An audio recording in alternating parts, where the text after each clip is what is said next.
So about 13 years ago, I found a cut on my skin that wasn't healing.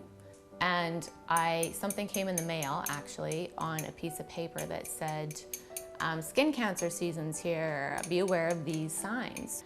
And also on there was cuts that don't heal, those exact words, I remember it. And I just thought, I've never, like I had been aware of skin cancer before, but I didn't know that cuts that don't heal was part of it.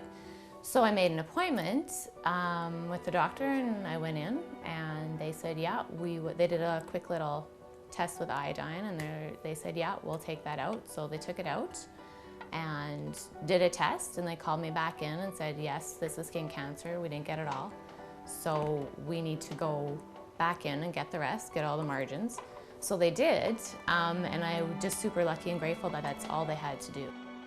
I've always been aware, I guess, of my health, but that kind of was just another reminder to just pay more attention to what I'm doing to my body inside and out. So lots of people, when they think about their health, they think about what they're eating and what they're putting in their body. But it got me thinking about what am I putting on my body. So I started doing a lot of research, lots of reading, you know, and learned that what we put on our skin, our bodies absorb at least 80% of that.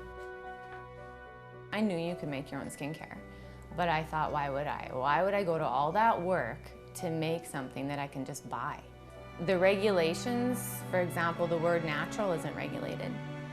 So you can put natural in anything and look at the ingredients and there can maybe nothing natural about it, but there will be natural on the label. And people that don't have the time to research about ingredients in their skincare products will think, oh, you know, that's natural, I'll buy it, it's good for me, when it's not at all.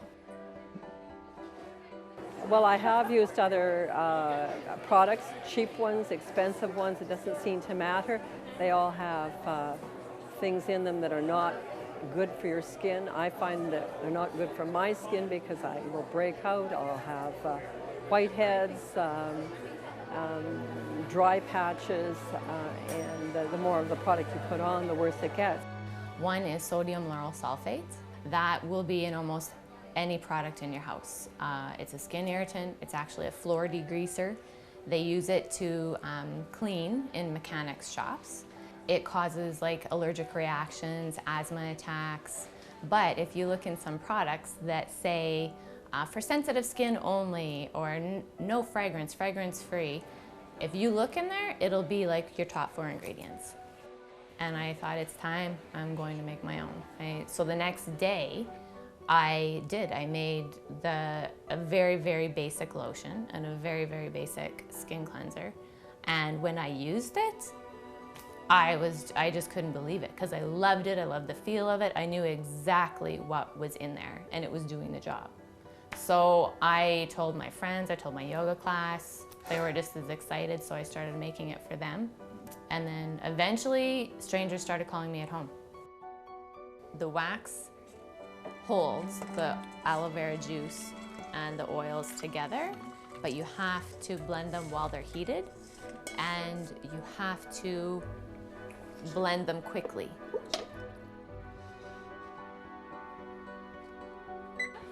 My skin does not break out. It feels wonderful with it. I feel good putting it on. Reading the labels, I feel good because when I read the labels, I know what everything on the label is. I recognize the words. What's important to me about what I'm doing is what's in my product. Like, they're simple ingredients. They're all natural ingredients. There's no secrets there. Anybody can do it. It just takes time and energy to get it perfect. And for me to use my products every day is amazing. For me to know that I know exactly what's in it, and it's kind of like to think that I used to buy stuff in a drugstore actually seems like another life. I can't believe I used to do that.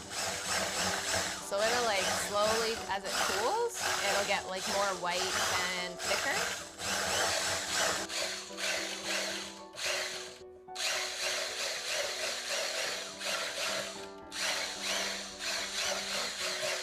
just hearing other people's reactions when they found out what I was doing, I knew there was another group out there that wanted it. So once strangers started calling me at home, it was about a year and a half, I guess. I took that kind of as a little sign to say there's something here and maybe I should start a business out of this. Let's try it. So I went to the local farmers market and had my own little table, and that's how my business was started. People just say to me, "Don't ever stop what you're doing, and thank you so much for doing this." Like they truly appreciate what's not in the product, that it's just truly all natural. I was looking for a natural product because I am a vegetarian. I don't eat meat. I eat a lot of organics or grow my own, and this just fits my lifestyle. This product here, the cleanser, I would think it is my very favorite product, because at night I climb into the shower, I reach down my bottle of cleanser, I put a few drops in the bottom of my hands, I rub them together, and I put my hands up to my face and I inhale the smell, the aroma of the oils that are in that face cleanser, and before I wash my whole face. So I think it is my favorite product simply because of the smell. I had no idea that EarthWear would be what it is today, 7 years ago. I hoped it, in the back of my mind, I thought, wouldn't it be fantastic to do this for a living? Like, could you imagine making skincare for people and this would be my job? So it started out as, small farmers markets, and then people got word of it. Over the years, it's just growing. So combining making the product with promoting it and selling it and traveling. I try to do on-location days at health food stores, just so people can meet the person making it and give out samples. Because that's the best promoting out there. I have to be the one to talk to the consumer. It's just something that I'm comfortable working with is other local businesses that have put all their hard work into it. They get it, I relate to them, they relate to me, and it works. I make it in my kitchen. All of it's made in my kitchen. I have a studio and an office where I keep all my supplies, all my made product, but I make the product in my kitchen. I don't want to hire somebody to make it. I love making it, and I want to always make it. I'm not a chemist or a mathematician. I hated school. I wasn't good in school, but I'm a very organized person and I'm very passionate. Come by. And I love being the person that they come to get it. They come and they thank me for doing what I'm doing, and it means as much to me as it does to them.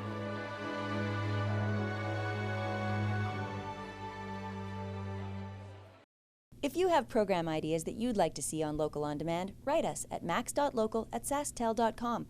Max Local programming is now available online at maxonline.sasktel.com.